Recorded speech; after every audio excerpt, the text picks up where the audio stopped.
नमस्कार दोस्तों, प्रैक्टिस वाला यूट्यूब चैनल में आप लोगों का स्वागत है। दोस्तों आज हम लोग रेलवे यूथ साइंस बुक का प्रैक्टिस सेट नंबर 28 पर इस वीडियो में बात करेंगे।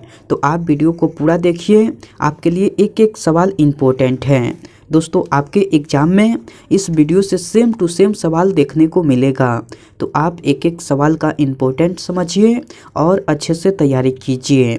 ओके दोस्तों, चलिए हम लोग डायरेक्ट क्वेश्चन देख लेते हैं। नेक्स्ट क्वेश्चन 1 नंबर कह रहा है कि वस्तु को अवतल दर्पण के सामने कहाँ रखने पर छोटा प्रतिबिंब निर्मित होता है। 4 ऑप्शन दिया गया है, इनमें से आपको चुनकर बताना है कि वस्तु को अवतल दर्पण के सामने कहाँ रखने पर छोटा प्रतिबिंब निर्मित होता है। तो वक्रता केंद्र से परे रखने पर, कहाँ पर रखने पर दोस्तों, तो वक्रता केंद्र से परे रखने पर छोटा प्रतिबिंब निर्मित होता है। तो ऑप्शन बी जो है बिल्कुल सही उत्तर हो जाएगा। ओके चलिए नेक्स्ट क्वेश्चन देख लेते हैं। नेक्स्ट क्वेश्चन आपको 2 नंबर कह रहा है कि उत्तल दर्पण का प्रयोग किसमें किया जाता है। 4 ऑप्शन दिया गया है, इनमें से आपको चुनकर बताना है कि उत्तल दर्पण का प्रयोग किसमें किया जाता है। तो वाहनों में रियर व्यू मिरर में किया जाता है। किसमें किया जाता है दोस्तों, तो वाहनों में रियर व्यू मिरर में। ऑप्शन ए जो है बिल्कुल सही उत्तर हो जाएगा। ओके चलिए नेक्स्ट क्वेश्चन देख लेते हैं। नेक्स्ट क्वेश्चन आपको 3 नंबर कह रहा है कि एक ऊंची इमारत का छोटा आभासी और सीधा प्रतिबिंब प्राप्त करने के लिए किस दर्पण का उपयोग किया जाता है। तो आपको उत्तल दर्पण का उपयोग किया जाता है। किस दर्पण का उपयोग किया जाता है, तो आपको उत्तल दर्पण का। ऑप्शन बी जो है बिल्कुल सही उत्तर हो जाएगा। ओके चलिए नेक्स्ट क्वेश्चन देख लेते हैं। नेक्स्ट क्वेश्चन आपको 4 नंबर कह रहा है कि वाहनों में रियर व्यू विंग मिरर के रूप में किस प्रकार के दर्पणों का उपयोग किया जाता है। तो आपको उत्तल दर्पणों का उपयोग किया जाता है। किस प्रकार के दर्पणों का उपयोग किया जाता है, तो आपको उत्तल दर्पणों का उपयोग किया जाता है। ऑप्शन डी जो है बिल्कुल सही उत्तर हो जाएगा। ओके चलिए नेक्स्ट क्वेश्चन देख लेते हैं। दोस्तों मैं उम्मीद करता हूं कि क्वेश्चन आपको अच्छे से समझ में आ रहा है। दोस्तों अगर आपको वीडियो पसंद आती है तो इस वीडियो को लाइक कर दीजिए और कमेंट करके बताइए कि वीडियो आपको कैसे लगी।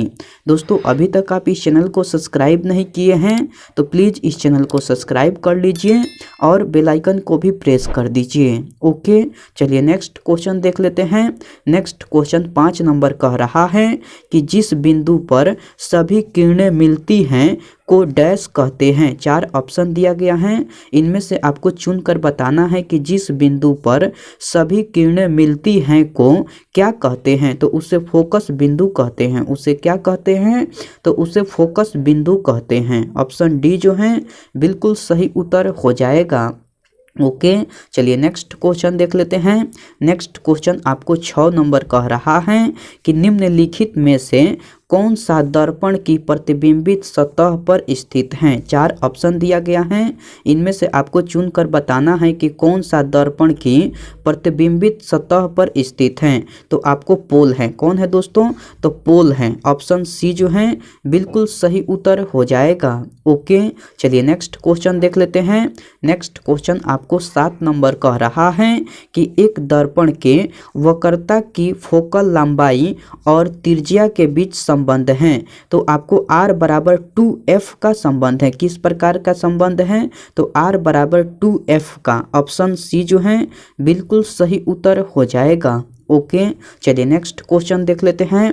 नेक्स्ट क्वेश्चन आपको 8 नंबर कह रहा है कि किसी गोलाकार दर्पण की फोकस दूरी डैश होती है। 4 ऑप्शन दिया गया है, इनमें से आपको चुनकर बताना है कि किसी गोलाकार दर्पण की फोकस दूरी क्या होती है।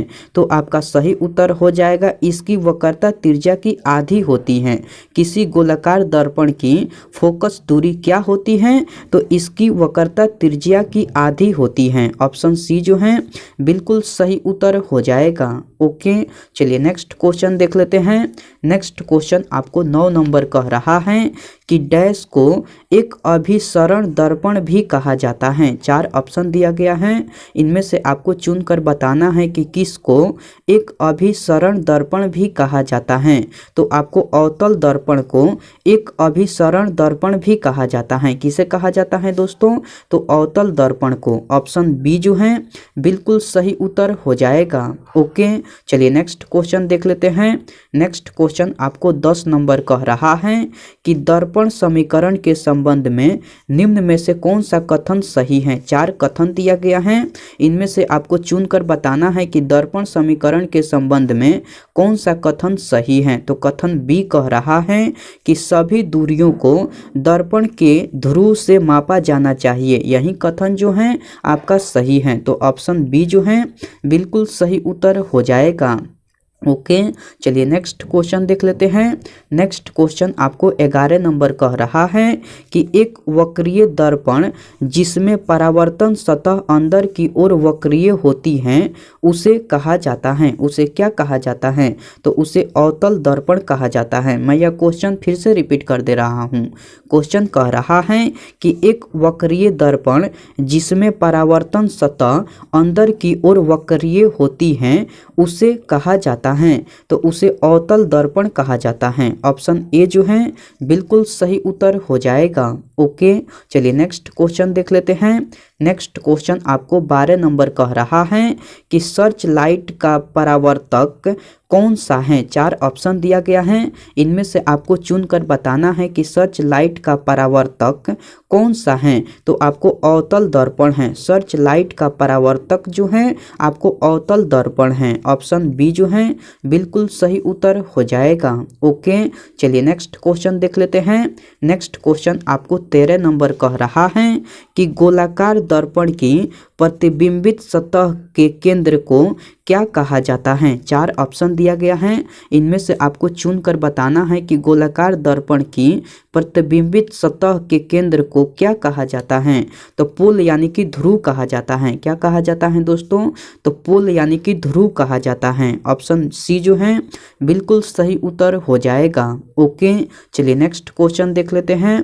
नेक्स्ट क्वेश्चन आपको 14 नंबर कह रहा है कि यदि आप एक दर्पण में देखते हैं और पाते हैं कि छवि आपसे छोटा है तो दर्पण का प्रकार है। तो दर्पण किस प्रकार का है? तो दर्पण उत्तल दर्पण है। तो दर्पण का प्रकार जो है आपको उत्तल दर्पण है। तो ऑप्शन डी जो है बिल्कुल सही उत्तर हो जाएगा। ओके, चलिए नेक्स्ट क्वेश्चन देख लेते हैं। नेक्स्ट क्वेश्चन आपको 15 नंबर कह रहा है कि गोलीय दर्पण की अवधारणा क्या है। 4 ऑप्शन दिया गया है, इनमें से आपको चुनकर बताना है कि गोलीय दर्पण की अवधारणा क्या है।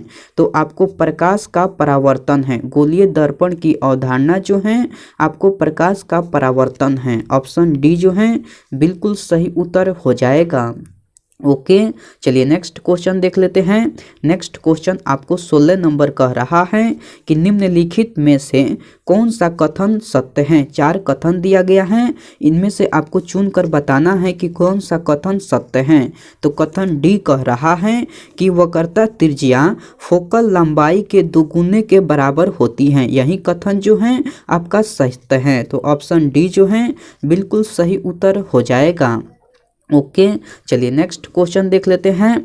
नेक्स्ट क्वेश्चन आपको 17 नंबर कह रहा है कि दर्पण का सूत्र है। 4 ऑप्शन दिया गया है, इनमें से आपको चुनकर बताना है कि कौन दर्पण का सूत्र है। तो 1/u + 1/v = 1/f होता है। यही जो है आपको दर्पण का सूत्र है। दर्पण का सूत्र कौन है दोस्तों? तो 1/u + 1/v = 1/f। Option C जो है बिल्कुल सही उत्तर हो जाएगा। ओके, चलिए नेक्स्ट क्वेश्चन देख लेते हैं। नेक्स्ट क्वेश्चन आपको 18 नंबर कह रहा है कि दर्पण सूत्र में भी क्या दर्शाता है। दर्पण सूत्र में भी जो है वो क्या दर्शाता है? तो आपको प्रतिबिंब की दूरी को दर्शाता है। दर्पण सूत्र में भी जो है आपको प्रतिबिंब की दूरी को दर्शाता है। ऑप्शन ए जो है बिल्कुल सही उत्तर हो जाएगा। ओके, चलिए नेक्स्ट क्वेश्चन देख लेते हैं। नेक्स्ट क्वेश्चन आपको 19 नंबर कह रहा है कि गोलीय दर्पण की परावर्तक सतह का केंद्र बिंदु क्या कहलाता है। 4 ऑप्शन दिया गया है, इनमें से आपको चुनकर बताना है कि गोलीय दर्पण की परावर्तक सतह का केंद्र बिंदु क्या कहलाता है। तो आपको ध्रुव कहलाता है। क्या कहलाता है दोस्तों? तो ध्रुव कहलाता है। ऑप्शन बी जो है बिल्कुल सही उत्तर हो जाएगा। ओके दोस्तों, चलिए नेक्स्ट क्वेश्चन देख लेते हैं। नेक्स्ट क्वेश्चन 20 नंबर कह रहा है कि एक गोलीय दर्पण के परावर्ती पृष्ठ के मध्य एक बिंदु होता है जिसे डैश कहते हैं, जिसे ध्रुव यानी कि पोल कहते हैं। जिसे क्या कहते हैं? तो जिसे ध्रुव यानी कि पोल कहते हैं। ऑप्शन ए जो है बिल्कुल सही उत्तर हो जाएगा। ओके, चलिए नेक्स्ट क्वेश्चन देख लेते हैं। नेक्स्ट क्वेश्चन आपको 21 नंबर कह रहा है कि वाहनों में अपनी व्यापक दृष्टि क्षेत्र के लिए कौन सा दर्पण पीछे देखने के रूप में प्रयोग किया जाता है। तो उत्तल दर्पण का प्रयोग किया जाता है। कौन सा दर्पण का प्रयोग किया जाता है? तो आपको उत्तल दर्पण का प्रयोग किया जाता है। ऑप्शन ए जो है बिल्कुल सही उत्तर हो जाएगा। ओके, चलिए नेक्स्ट क्वेश्चन देख लेते हैं। नेक्स्ट क्वेश्चन आपको 22 नंबर कह रहा है कि एक गोलाकार दर्पण जिसकी वक्रता त्रिज्या r है कि फोकस दूरी कितनी होगी। तो r/2 होगी। फोकस दूरी कितनी होगी? तो आपको r/2 होगी। ऑप्शन ए जो है बिल्कुल सही उत्तर हो जाएगा। ओके, चलिए नेक्स्ट क्वेश्चन देख लेते हैं। नेक्स्ट क्वेश्चन आपको 23 नंबर कह रहा है कि गोलाकार दर्पण जिसकी परावर्तक सतह बाहर की ओर उभरी हुई होती है वह कहलाता है। तो वह आपको उत्तल दर्पण कहलाता है। वह क्या कहलाता है? तो वह उत्तल दर्पण कहलाता है। ऑप्शन सी जो है बिल्कुल सही उत्तर हो जाएगा। ओके, चलिए नेक्स्ट क्वेश्चन देख लेते हैं। नेक्स्ट क्वेश्चन आपको 24 नंबर कह रहा है कि एक उत्तल दर्पण के सामने कोई वस्तु रखी हुई है, किस प्रकार का प्रतिबिंब बनेगा। तो किस प्रकार का प्रतिबिंब बनेगा? तो आपको ध्रुव और फोकस के बीच आभासी सीधा और छोटा प्रतिबिंब बनेगा। मैं यह क्वेश्चन फिर से रिपीट कर दे रहा हूँ। क्वेश्चन कह रहा है कि एक उत्तल दर्पण के सामने कोई वस्तु रखी हुई है तो किस प्रकार का प्रतिबिंब बनेगा। तो आपको ध्रुव और फोकस के बीच आभासी सीधा और छोटा प्रतिबिंब बनेगा। तो ऑप्शन बी जो है बिल्कुल सही उत्तर हो जाएगा। ओके, चलिए नेक्स्ट क्वेश्चन देख लेते हैं।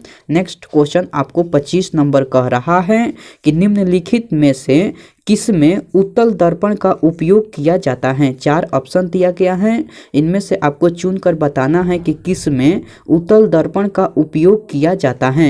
तो रियर व्यू मिरर में उत्तल दर्पण का उपयोग किया जाता है। किसमें किया जाता है दोस्तों? तो रियर व्यू मिरर में उत्तल दर्पण का उपयोग किया जाता है। ऑप्शन डी जो है बिल्कुल सही उत्तर हो जाएगा। ओके, आज का प्रैक्टिस सेट में इतना ही सवाल था। मैं उम्मीद करता हूँ कि सारे सवाल आपको याद हो गया होगा। दोस्तों, अगर आपको सारे सवाल याद नहीं हुआ है तो आप इस वीडियो को फिर से देखिए। आपके लिए एक एक सवाल इम्पोर्टेंट है। ओके, मैं आपसे नेक्स्ट वीडियो में मिलता हूँ। तब तक के लिए टेक केयर दोस्तों एंड बाय।